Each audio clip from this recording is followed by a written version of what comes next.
जितना अधिक नाम जप करोगे उतना ही आपके हृदय की मलिनता नष्ट होगी। जो निर्मल सिद्ध संत हैं वो भी निरंतर नाम जप करते रहते हैं।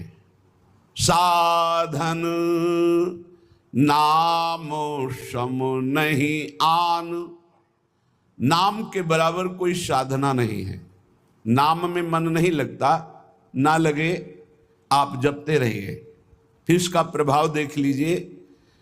मन तो ऐसे फंस जाएगा जैसे चींटा गीले गुड़ में फंस जाता है, उसकी टांगें फंस गई, अब वो निकल नहीं सकता। ऐसे नाम मन को फंसा लेता है। आप जपिए तो भागने दो इसको, कितना भागेगा, जाएगा कहाँ है। हमारे सिवा इसका कोई आधार नहीं है। जैसे समुद्र में जल जहाज का पंछी कितनी भी उड़ान भयाना जहाज में ही पड़ेगा, क्योंकि उसके लिए कोई आश्रय नहीं।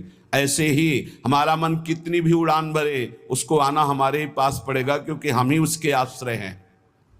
हमारी बिना स्वीकृति के वो कुछ नहीं कर सकता। इसलिए जो लोग ये डर रहे हैं कि नाम जप करते समय मन भागता है, क्या करूं, बिल्कुल डरने की जरूरत नहीं। बहुत धैर्यपूर्वक जहां जहां जाए वहां से हटा के नाम में लगाओ, या जहां जहां जाए वहां प्रभु को देखो। अगर ऐसा भी नहीं हो रहा तो छोड़ दो, नाम पर ध्यान दो। राधा राधा राधा, ये जाएगा कहां, भाग के इसे आना पड़ेगा। जपत शिव सनकादि शारद नारदादि सुजान, साधन नाम सम नहीं आन। भगवान शंकर को क्या चाहिए? समस्त बोध शास्त्रों का, स्वरूप का, सिद्धियों का इन्हीं के चरणों की आराधना से होता है, देवाधिदेव महादेव की आराधना से।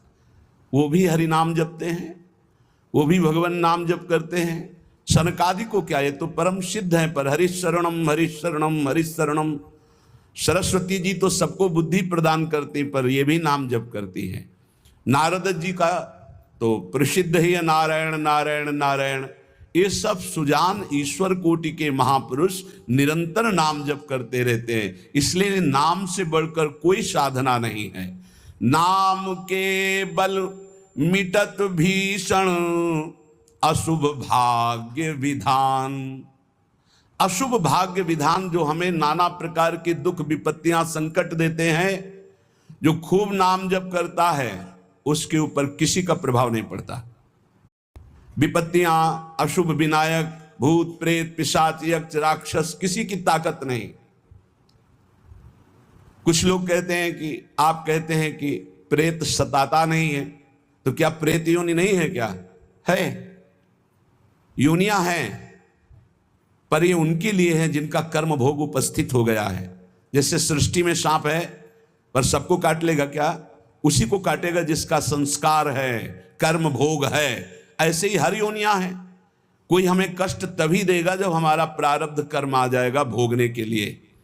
उसको सहन करने की सामर्थ्य या मिटाने की सामर्थ्य भगवान नाम में है।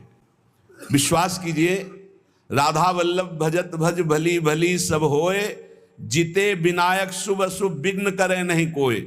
विघ्न करे नहीं कोई, डरे कलिकाल कष्ट भय, हरे सकल संताप हरस्य हरि नाम जपत जय। जिसके मुख में नाम चलता रहता है, जो अशुभ प्रारब्ध है वो भी बहुत क्षीण होकर प्राप्त होता है। जैसे हमने कई बार सत्संग में सुनाया कि काशी में एक बहुत नाम जापक युगल उपासक रहते थे। पूज्य श्री मथुरा दास जी के श्रीमुख से सुना। वो कभी विश्वनाथ जी के दर्शन करने नहीं जाते थे, समय ही नहीं था।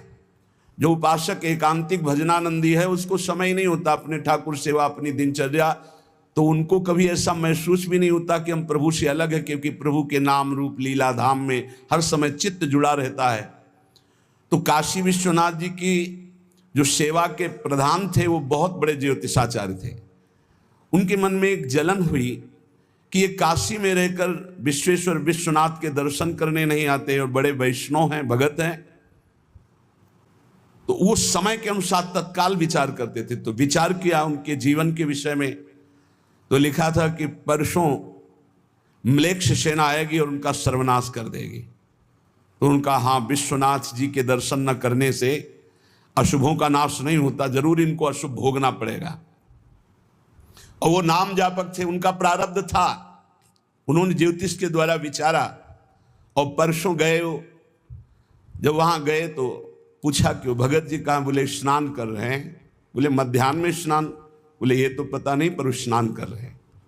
स्नान करके आए तो उन्होंने कहा मेरी ज्योतिष आज तक कभी गलत नहीं हुई, भगवान विश्वनाथ जी के वरदान से मुझे ज्योतिष का ज्ञान है। और 12 बजे आपके पास मिलेक्ष सेना आनी चाहिए थी आज, और वो आपका विनाश करने, तो वो आई नहीं, इसका मतलब मेरी ज्योतिष झूठी हो गई। बोले नहीं, आपकी ज्योतिष झूठी नहीं हुई, मिलेक्ष सेना आई थी। बोले यहाँ तो सब यथावत है। बोले प्रगट में नहीं आई, मैं जब भोग पधराकर प्रिया प्रीतम का ध्यान कर रहा था भोग का, उसी समय मिलेक्ष सेना मेरे ध्यान में आई और सब कुछ विनाश किया। फिर मेरा ध्यान टूटा, तो हमने सोचा चलो प्रगट में ना सही, भाव में तो आई, तो इसीलिए स्नान करने गए थे, अब भोग उसारेंगे ठाकुर जी का। ये है ठाकुर सेवा और नाम जप का प्रभाव कि अशुभों को भाव में मिटा दिया, स्वप्न में मिटा दिया, या थोड़ा बड़ा कष्ट दे के मिटा दिया। नाम के बल मिटत भीषण अशुभ भाग्य विधान। भीषण अशुभ भाग्य का विधान नाम जप से मिट जाता है। नाम बल मानो लहित सुख सहज मन अनुमान। जैसा सुख चाहिए तुम्हें, जो सुख चाहिए तुम्हें, वो तुम्हें प्राप्त होगा, केवल नाम जब बढ़ाओ।